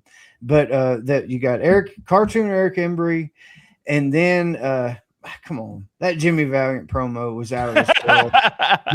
That's one of his better promos in my opinion. I can't see out the other. What's that? The craziness of it. It's a perfect. Like if you ever had to say, I want to show you what Handsome Jimmy in Memphis was like. Like show him that one. Show that promo. That's fair. You definitely don't want to show him all that flea business. No. All I could think about is I've been testing the waters with animation. I've actually animated with AI my character with the podcast and everything. But all I could think about is doing an animation of Eric Embry, Tony Falk, and Spirit of America, but with the Benny Hill music. Like they're chasing, like Spirit of America's chasing them around, you know, and they're running around with that. But yeah, it would be a cartoon that looked like something like Scooby-Doo or something. You could have the Spirit Mobile. It'd be like a van. They'd chase Tony and Eric in the car. That'd be good. Yeah. I liked don't let any of the little spirits get in that van though. Ken. Jarrett against Travis was my favorite part of the show. I thought it was a damn good match. I liked the ending. It made sense where the ending didn't make sense last time. And also, just so y'all know, I think Jeff's turning for the bad. I just think so. I think he's turning for the worst. Oh, shit. In there. Okay, so my answer for humor's sake was going to be my favorite part was when Dave Brown said, for Corey Maclin, I'm Dave Brown. We'll see you next week for more. But no, actually, it is the Jarrett and Billy Travis match. And again, especially the finish, because this is how we should have kicked off whatever's happening here. I mean, obviously it's looking like a heel turn. I don't remember that ever happening in Memphis until way later. So I don't think it's going to get there. But yeah, we were just, again, it was one of those, Lawler has an idea. We're just going to go out there and do it. Well, you need to hit him with the chain. I'm wrestling the Scorpion. well, hit Scorpion with a chain, asshole. I didn't ask you who you was wrestling type thing, you know. So there you go. And then here's the burning question. Would you buy a ticket for this massive one-night Toyota-sponsored tournament for $100,000 and a spot in Japan this week?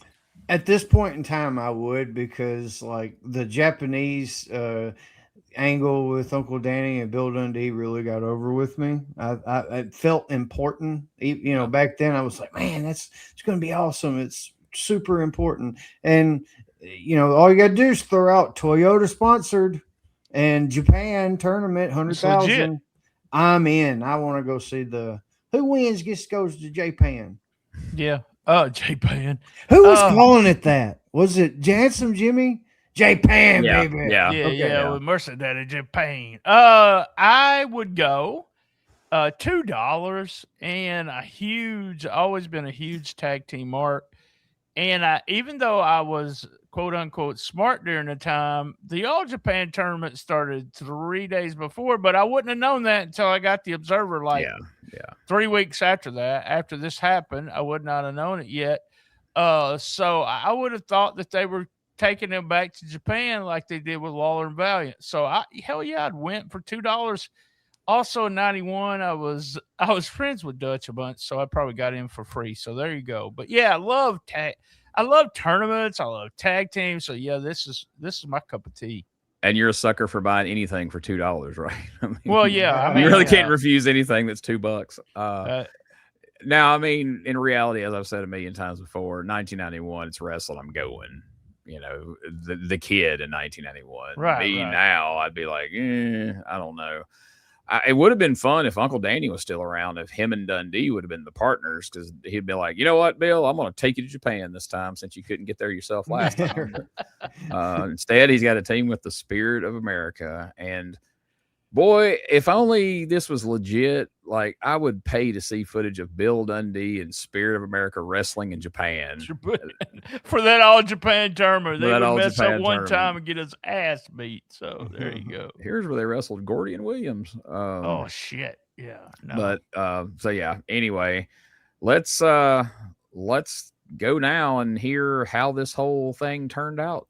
All right, I'm going to a couple of shows I forgot to mention last week, and I want to say something because there's a name that we keep hearing. The last time I went over I say spot show, but this is the regular loop. This was in Louisville the week before Tony Anthony beat Steve Marino. Masters and Sawyer beat Jarrett and Fuller to keep the tag team titles. When Embry hit Jarrett with a guitar, Valiant beat Sawyer. Pritchard beat Embry, Lawler beat Gaylord, and Jarrett won a Rumble Battle Royal, which is very similar to what they did at the Coliseum. Then in Evansville, the next day, they had Dirty White Boy beating Steve Marino again.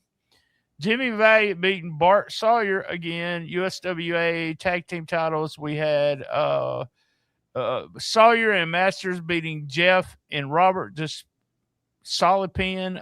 Tom Pritchard beat Eric Embry. Jerry Lawler beat Jeff Jarrett. And in the Royal Rumble that night, Jerry Lawler won the Royal Rumble. So kind of different. And then they're traveling this loop, and then they go to Memphis TV. And then that Monday night at the Coliseum, Memphis Tag Team Tournament, $100,000 goes to the winner. Let's look at it. Bill Dundee and Spirit of America beat the Super Team, which I found to be hilarious.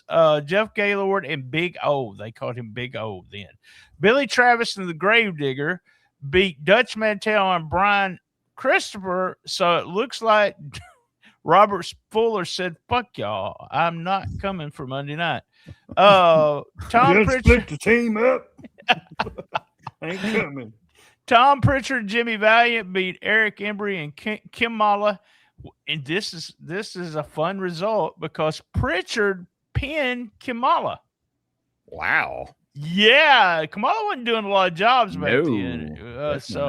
That's really interesting. I would like to hear some backstage about that if anyone knows. Yeah. Jeff Jarrett and Jerry Lawler beat Bart Sawyer and Doug Masters. And then Travis and Digger beat Dundee and Spirit. Digger. Whoa. Let's say his whole name. I'm sorry. I'm trying to be cool, like they call him Taker. That's not cool. Trust me, that is not cool. Digger. I'm gonna call him Digger. Come on. No. Braver man than me. Jesus. I tried to do that serious so y'all wouldn't say anything. And then y'all... Somebody right there was rewinding. What that motherfucker say? By the way, guys, we do not rehearse any of this. So there we go. They beat Dundee and Spirit. Lawler and Jarrett beat Valiant and Pritchard when Jarrett pinned Valiant. Oh, wow. Yeah. Yeah, fun. Pritchard fun looks result. like Superman tonight. He pins Kamala and he doesn't lose against Lawler and Jarrett. Yeah, Nice. and then Jarrett and Lawler beat Travis and Digger when Lawler pinned Travis. So we have Jarrett and Lawler going to Japan. So there we go. I forgot to share gate. this I didn't get image a gate. earlier, but this is from their promo, and I didn't want to hear it, but this is just this picture right here. That's great. That was one of pre-tapes too, wasn't it? Because it was. They never showed. That's Big O. I don't know what the fuck that. I don't know. I want an 8x10 of that to hang on my wall. Right. I mean, That's I great. know Gaylord and Billy Travis aren't allowed to sign it, and I'm willing to wager that Big O probably isn't, but I don't know that to be true. You know, Tony Meyer said that he was pretty sure that Big O was TD Steele's brother. Oh, wow. I don't know if that's true or not, or he just made assumptions, or maybe he was just saying he's a brother, but he did say that. So I just thought I'd repeat it on the show. And I just want to reiterate that Billy Joe Travis and Gravedigger lost to Jerry Lawler. I thought it was interesting that they pushed him all the way to the finals. So when we saw with the babyface, we saw Lawler and Jarrett beat Valiant and Pritchard, which I thought was, and Jarrett get, like y'all said, the pin, and then Pritchard beating Kamala. All that was real fun and interesting to see how they did that. But it could have been fun show. It'll be interesting what clips they actually show, or they even act like it even happened. So yeah, they may never mention it again, or we may. But yeah, there's definitely a few things there I would love to see clips of if they would show them next week. And Brian Christopher came in to work with Dutch instead of Fuller. Fuller said, "Fuck that." Yeah. This is the week, Robert. So in fans' minds, like, Robert turns down a chance to win $100,000 and go to Japan, but he's been showing up every week to job the freaking Masters and Sawyers. But I guess people weren't thinking like that in 1991. Well, there you go. That's the debuts of both the Spirit of America. God bless America. I'm going to change. That's our new theme song starting next week. I hope so. Yes, I hope so. And of course, the debut of the Gravedigger, along with Nate the Rat. Why you keep saying it like that? AKA Horseshack from whatever the shit. Welcome back, Cotter. That's all I can think of when he came through that curtain. He did. Just let me know. I have hung out with Nate the Rat a couple of times. Super nice. Was a super nice guy. Really, he was funny. Really liked him. I just don't like. I didn't like him doing this bullshit. So one of the many rats you hung around, right? This is true. This is true. $2. Yep. That was a girl behind Walmart. That had nothing to do with rats. So. And we also mentioned rat tails earlier, and that was part of the story as well. Yeah. So, my first girlfriend had a really long rat tail, but she's a freak. Damn, she was a freak. Well, let's get to the plugs. Oh, my bad. XPSPod.club before that story gets out of hand. Every day we do the Shiznit Minute to talk about the current wrestling scene. And this past week we did a rolling into Memphis. I've got a new girl and she doesn't have a real big booty. She's from a double wide to worldwide. Her name's Bobby Thunder. She's on Memphis Wrestling now, and she was trained by the Armstrongs. So really good, solid worker. Did you see her last night? Was she there last night? She wasn't there last night, but she has been there a couple of times. I really like her. She was in the match when ODB came. Yeah, I could see that. They also was promoting Jackson, Tennessee this coming Friday. They ran a big angle with the son and father teams that felt really like old school Memphis wrestling. We had Brian Christopher's name come up. And Tim Grind made sure he let everybody know he didn't like Kevin White and they were never friends and blah, blah, blah. But good angle, really hot. I mean, it reminded me of old school Memphis wrestling. Well, it does have old school people in it. Like I hope we get a singing angle amongst Shut up. somewhere. I didn't say that, Kevin. I didn't say that. I love Kevin, but I was saying that's why they need to utilize it, because I it's love be Kevin. good. True gentleman, man. There's a lot of guys in the business, but he really is. He's a true gentleman. I'm not going to talk bad about him. Big fan of Kevin and his father as well. Yeah, me too. I didn't mean that in a derogatory way. You're the one that laughed. All he right. sings on Facebook. Why can't he do it on wrestling? That's Exactly. right. You're right. You're all, both of you are 100% correct. And then it can end up being like the real Double J angle. It gets revealed that's not even Kevin singing; it's Gavin. He's been singing this whole time. And he turns heel, and then he turns heel. I like that. You can use that, Dustin. I'm signing off on it right now.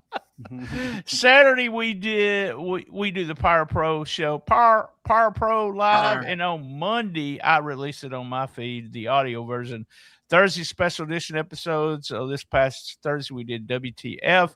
We had the live version of 5-minute time limit, but it'll go to the main feed, the audio version, this Thursday. That's what we're doing at stspod.club. Are we ready for P3 Radio? We are. Okay, I carried 4 out of 5 hoots. Good. Another good episode 462, Spirit Animal. I've got a lot of bad stuff about his dog, Richard's dog, Buster. Is that his name? I think it is. Bandit. Bandit, yes, same thing. They said he's an asshole. He's a Maltese Falcon or something, and he might be special. They think he might be special. Richard thinks he's special. That's why he don't listen. And Josh called him a sissy punk. So there we go. Got a lot of bad stuff going on with him. 150 people at the comedy show. Awesome, Richard. Big thumbs up for that. Richard also, he actually asked people the size of their wiener instead of their yearly salary. Richard does that. That's how he gauges respect. Yeah, that's it's just a matter of which one they're more proud of, I guess. Josh had a story about people selling food on their porch. That is something that happens, especially in this area. Everyone is turning against Josh if he don't drink. It's crazy. Mm-hmm. Chief Tommy Rich. See, I didn't know that. He's the Indian chief. Farwater. I didn't know anything about that until that episode. I don't know that you can say any of that, BT. I think we're to cut this. We're talking about telehealth, and Richard was eavesdropping. And then we had that 2 hours thing with that Wisconsin accent. Loved that. They did a lot of stuff about Grandma too that was good. So, real quick, Richard was blind. He lost 1 inch. He had salmonella, and he had a ball stuck up. That's all the stuff that happened to him when he was a kid. Let me tell you, when you went over to your grandma's house, they was talking about this, that they always put them to work. All right? They give them something to do. The first time I spent time at Misty's mom's house was my wife. I'm sorry, kayfabe. But we went to her Christmas party, okay, for her family. We were not married yet. And we walk in, I got all these gay daughters and we've got all these people going, and I don't know what's going on. We had this code word. I told the kids that they get ready to leave, say egg salad. That's code words, not word, Brian. But so say egg salad as soon as we walked in. We said egg salad. All 3 of us did. But as we got done eating, Misty's mom said, "All right, everybody, let's go outside." I was like, what the hell's going on? And she wanted us to pick the pecans from the tree and put them. Yeah, that's what we were going to do after. That's why you were really there. She just lured you in with food. Like, all right, just get down to business. yeah. So that was, and I was just like, I'm not doing that. I said, I'm not doing that. I'm not picking up pecans. You killed me with that. I got all these gay daughters. I know, Jesus. God. Well, one of them brought. And then he said kayfabe about his wife's name, and then he proceeded to say it 3 more times. He also, She also brought her gay girlfriend with her, so you got. She's got a gay girlfriend? Yeah.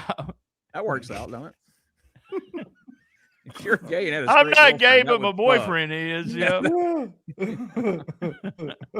But it was just kind of an eye-opening experience. And then her brother, we were supposed to eat like at 12, and I'm a stickler for, show up on time, blah, blah, blah. He shows up at like 1:30 and we have to wait to eat. By 1:30, I told the wife I'm never going to Christmas dinner again. Never. I ain't picking up. We got a family member like that. I'm not going to out which one, but yeah, he's notorious for that. Ooh. So then we finally learned to start adjusting the time up. If we want to eat at 12:30, we'd tell him to be there at 11, and then you get there about 12. I just quit going, so there you go. There you go. That's an even better way to handle that. So, promise me if you ever get another dog, an additional dog, that you'll name him Digger, just so I can picture you out in your front yard calling Digger him. And Duke.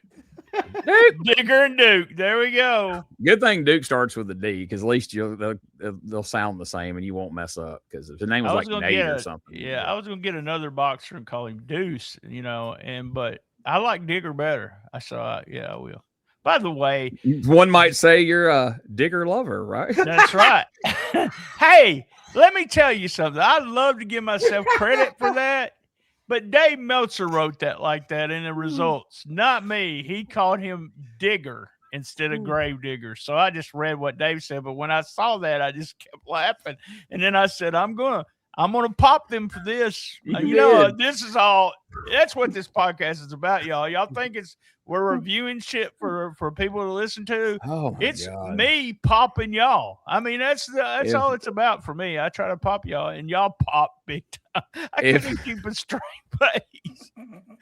If I thought anybody listened to this, I would clip the whole end of the show off right now. But nobody's gonna hear it. It's fine. Yeah.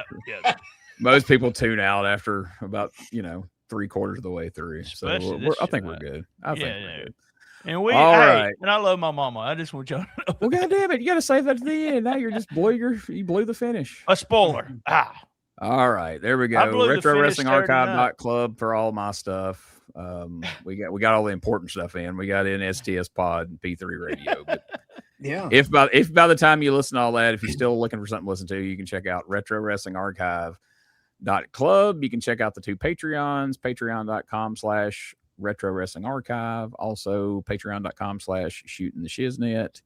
Also, check out our friends at EPW Wrestling MS, where this past weekend, Wolfie D was there. We got to go and promote our book on television, and he ended up getting involved and being at ringside for the main event. Wolfie's looking good, too, man. He's looking good. He's lost a bunch of weight.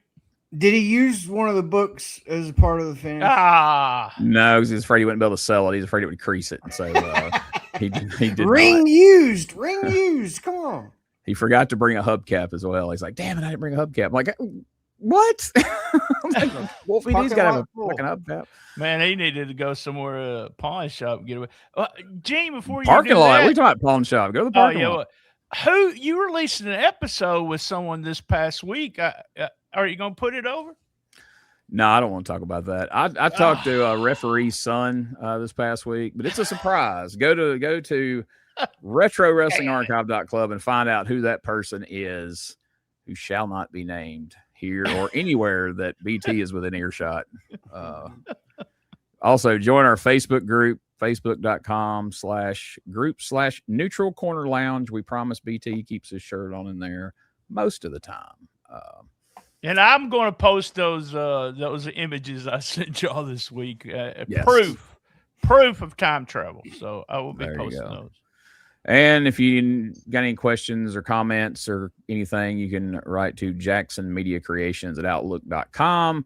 And if you have any questions for Doug Gilbert and Tommy Rich for their podcast, you can send those to either that address or you can send it to DougGilbertPodcast.com. And I guess that is going to be it.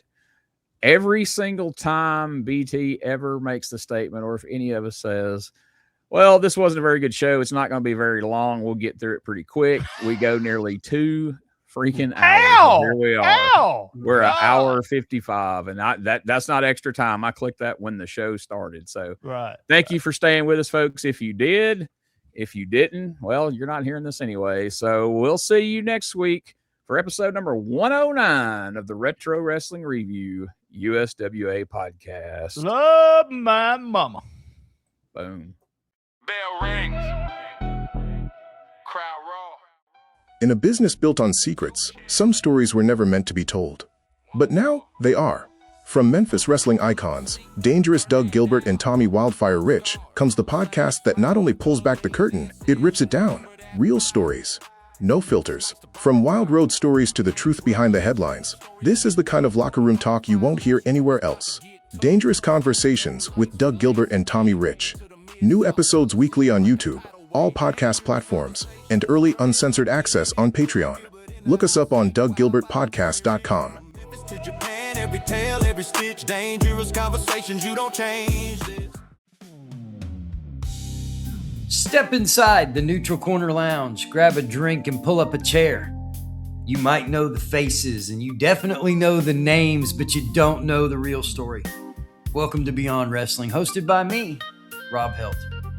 Every episode, we sit down with some of the biggest and even smallest personalities in the business.